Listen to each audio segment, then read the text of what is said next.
మీద బజ్జు పెట్టి లాల పోసినావు ఏమో మళ్ళీ కాళ్ళు మొక్కుతాను గుర్తుకొస్తానేమో చూడు ఎండి గిన్నెల్లో ఉగ్గు పాలు పోసి నింగి సంతా మామను నువ్వు పిలవలేదా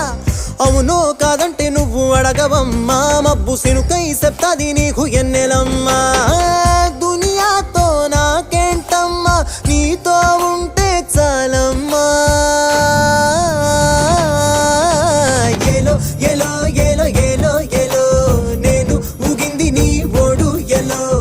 ఎలో ఎలో ఎలో ఎలో ఎలో నువ్వే చెప్పాలి అమ్మ అమ్మెవ్వలో సూయి సువాలమ్మా ఎట్టా చెప్పేదమ్మా నువ్వే గీసిందమ్మా